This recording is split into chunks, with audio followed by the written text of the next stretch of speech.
যে কষ্ট করেন, আমি মনে করি আমি যদি ঘুমায় থাকি আর নবীজি বাড়ির সামনে এসে যদি খাদিজা খাদিজা বলে ডাকাডাকি করেন, আমার উঠতে যদি দেরি হয়ে যায় আল্লাহর নবীর সঙ্গে বেয়াদবি হয়ে যাবে।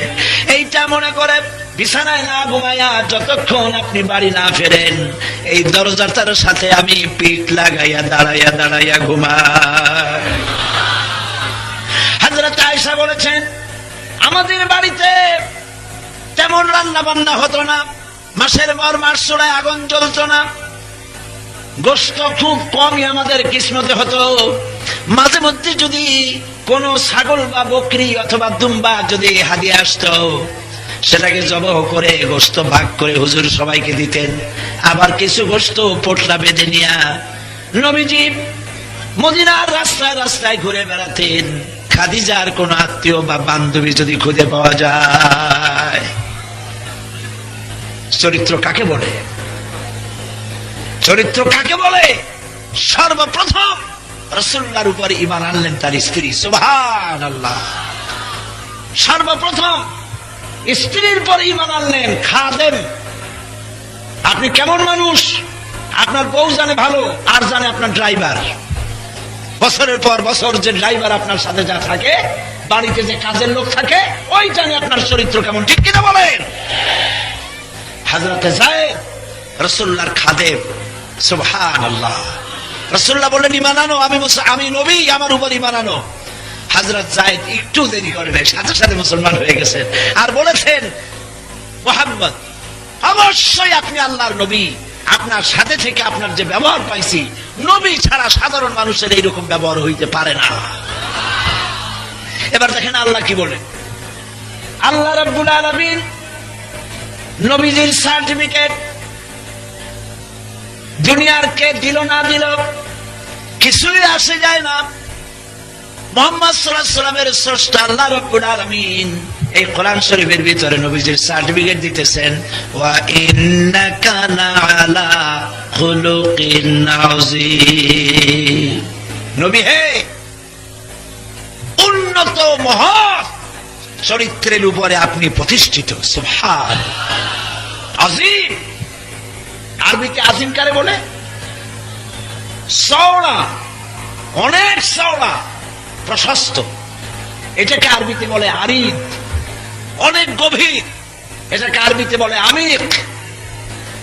কিন্তু এত চওড়া যা মাপার কোনো ফিতা নাই, এত গভীর যা মাপার কোনো যন্ত্র নাই, এটাকে আরবিতে বলা হয় আযীম।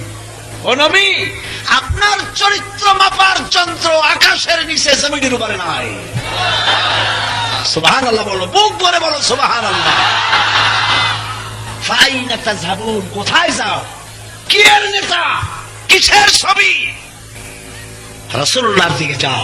যদি জীবন বাঁচাইতে চাও, শান্তি যদি পেতে চাও, মুহাম্মদ সাল্লাল্লাহু আলাইহি ওয়াসাল্লাম ছাড়া পথ নাই। সুবহানাল্লাহ। আল্লাহ পাক যার প্রশংসা করছেন, সুবহানাল্লাহ। এই রাসূল পৃথিবীতে পাঠানো হলো, জমিন আল্লাহর। জমিন কার? চিল্লায় বলতে হবে, জমিন কার? এই লক্ষ লক্ষ মানুষ আল্লাহর নাম নিলে সেই আওয়াজ কি এরকম হওয়া উচিত? এরকম হওয়া উচিত। কারণ কি জানেন? আপনি জয় বাংলা, জয় বঙ্গবন্ধু যত জোরে কন, আওয়াজ তত নিচের দিকে যাবে।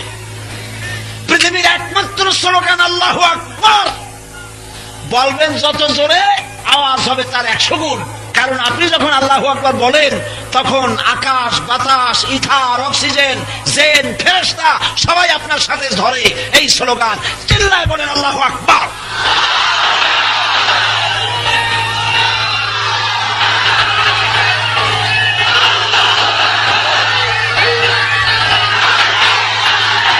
এই পৃথিবীর স্রষ্টাকে, আকাশের স্রষ্টাকে, মানব গোষ্ঠীর স্রষ্টাকে। আইন চলবে কার? সে আল্লাহর আইনকে প্রতিষ্ঠা করার জন্য মুহাম্মদ সাল্লাল্লাহু আলাইহি ওয়াসাল্লামকে পাঠানো হলো। মক্কায় লোক তৈরি করলেন, লোক তৈরি হয়ে গেছে। আবু বকর, ওমর, ওসমান, আলী রিদওয়ানুল্লাহি তাআলা আলাইহিম আজমাইন। কি সব মানুষ তৈরি হলো। সুবহানাল্লাহ। কি মানুষ। আজকের সকালে মাহফিল করলাম কোথায়? লালমনিরহাট।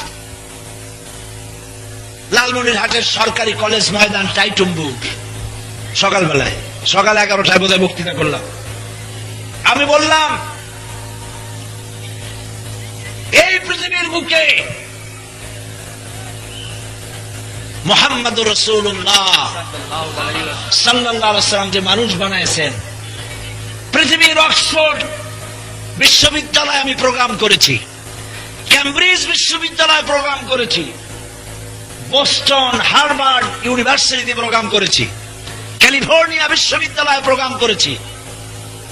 আমি ওইসব বিশ্ববিদ্যালয়ে বক্তৃতা করতে গিয়া শিক্ষক ছাত্রদের জিজ্ঞেস করেছি, সম্মানিত ভাইয়েরা আপনারা বলেন, পৃথিবীর সমস্ত বিদ্যালয় একত্রিত হয়ে হযরত ওমরের মতো একজন মানুষ বানাইতে পারবে? আরে ভাই, আপনাদের জিজ্ঞেস নেই। ওনারা জবাব দিলেন এক কথায়, কোয়াইট ইম্পসিবল। ওনারা বলেছেন অসম্ভব। সারা পৃথিবী যদি আর চেষ্টা চালায়, হযরত ওমরের একখানা পাও বানাইতে পারবে না। কারণ হযরত ওমরকে বানাইছিলেন মুহাম্মদুর রাসূলুল্লাহ সাল্লাল্লাহু আলাইহি ওয়াসাল্লাম। শুকনা শাকনা মানুষ, অর্ধেকটা পৃথিবীর প্রেসিডেন্ট। সুবহানাল্লাহ। কি বানালেন তিনি? রাসূলুল্লাহ সব মানুষ বানাইয়া চললেন আজ হিজরত করে কোথায়? মদিনা। কোথায় চললেন? কাফেররা দেখলো শিকার তো হাত ছাড়া। কাফেররা বলল মুহাম্মদ সাল্লাল্লাহু আলাইহি ওয়াসাল্লামকে যে ধরতে পারবে, জীবিত অথবা মৃত, 100 লাল উট দেওয়া হবে। সুরাকা বলল আমি পারবো। সুরাকা ছুটল, খুঁজতে খুঁজতে পেয়ে গেল। মুহাম্মদ সাল্লাল্লাহু আলাইহি ওয়াসাল্লামের কাছাকাছি গেছে, অমনি সুরাকার ঘোড়ার 4টা ঠ্যাং মাটির মধ্যে গেড়ে গেছে। গল্প না হাদিস? হাদিস। হাদিস আমি কথা বলি না, যা পড়ি যা দেখি তাই বলি। আলহামদুলিল্লাহ। রাসূলুল্লাহ পেছনের দিকে তাকালেন। সুরাকা বলল আমি মাফ চাই, আমারে ছেড়ে দেন। হুজুর বললেন মাফ করে দিলাম, যা। 4 ঠ্যাং উপরে চলে আসলো।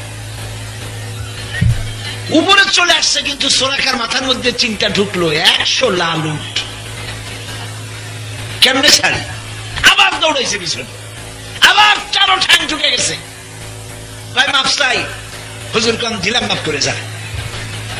আবার ঠ্যাং জাগছে, এবার আবারও চিন্তা ধরছে মাথায়, আরে 100 লাল উট।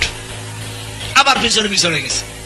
এইবার কাছাকাছি যখন গেছে, ঘোড়ার ঠ্যাং, ওর নিজের ঠ্যাং, ঘোড়ার পেট ক্রমান্বয়ে চাপ দিয়েছে মাটির নিচে। রাসূলুল্লাহ পিছনের দিকে তাকিয়ে বলছেন, সুরাকা এখনো কি বিশ্বাস হয় না যে আমি আল্লাহর নবী? সুরাকা বলছেন অবশ্যই অবশ্যই, আমি ক্ষমা চাই, আমাকে মাফ করে দেন। রহমতের নবী। আমাদের মতো মানুষ হলে বলতেছে যা বর জমের মরা। রহমতের নবী। কিসের নবী? রহমতের। আরে কোন নবীকে হারাইছি? কোন নবীর চিন্তা চেতনা বাদ দিয়ে কিসের পিছনে দৌড়াইতেছি? নাউজুবিল্লাহ বলো। রাসূলুল্লাহ বললেন মাফ করে দিলাম। ওর ঘোড়া শুদ্ধ মাটির উপরে উঠে আসলো। এখন কয় কি শোনেন? সুরাকা বলতেছে মুহাম্মদ বলেন সাল্লাল্লাহু আলাইহি ওয়াসাল্লাম, মনে রাখবেন আমার নবীর নাম যখন শুনবেন দরুদ পড়া ওয়াজিব। যে ব্যক্তি দরুদ পড়বে না, কবিরা গুনাহ হবে, ওয়াজিব তরকের গুনাহ হবে, ওয়াজিব তরকের গুনাহ হবে। আল্লাহ আমাদের মাফ করুন, বলেন আমিন। হুজুরের নাম শোনা মাত্রই যেন বলতে পারি সাল্লাল্লাহু আলাইহি ওয়াসাল্লাম। সুরাকা বলছে আচ্ছা আমি যে আপনাকে ছেড়ে দিলাম, ধরলাম না, এই জন্য কিছু দেবেন না? চিন্তা করেন কি চিজ। আমি যে ছেড়ে দিলাম কিছু দেবেন না? রাসূলুল্লাহ রাগ করলেন না, হাসি মুখে বললেন দেব। কি দেবেন? সুরাকা আমি তোমারে পারস্য সম্রাটের মাথার মুকুট তোমারে দেব। আপনারা তো সুবহানাল্লাহ কইলেন, কিন্তু ওই লোকের মুখ কালো হয়ে গেছে। স্বাভাবিক কথা। আজকের পৃথিবীর যেমন super power America, Europe, German, France, সেই সময় পৃথিবীর সুপার পাওয়ার ছিল রোমান এম্পায়ার, পার্সিয়ান এম্পায়ার। সুরাকা চিন্তা করতেছে যে দিনের বেলায় যাওয়ার সাহস নাই, যা রাতের বেলায় একটা লোক নিয়ে আত্মগোপন করে মক্কা থেকে মদিনায় হিজরত করতেছে, আর আপনি দেবেন পারস্য সম্রাটের মাথার মুকুট আমারে, তার মানে কিছু দেবেন না। মনে মনে চিন্তা করে বেচারা মুখ কালো করে বাড়ি চলে গেছে। নবী করিম সাল্লাল্লাহু আলাইহি ওয়াসাল্লাম মদিনায় পৌঁছে গেলেন। নবী করিম সাল্লাল্লাহু আলাইহি ওয়াসাল্লাম 63 বছর বয়সে ইন্তেকাল করলেন। হযরত আবু বকর ক্ষমতা এলেন, ইন্তেকাল করলেন। হযরত ওমর রাদিয়াল্লাহু তাআলা ক্ষমতা এলেন। কয়েকদিনের মধ্যে পারস্য বিজয় হলো। পারস্য বিজয়ের পর গনিমতের মাল এলো। হযরত ওমরের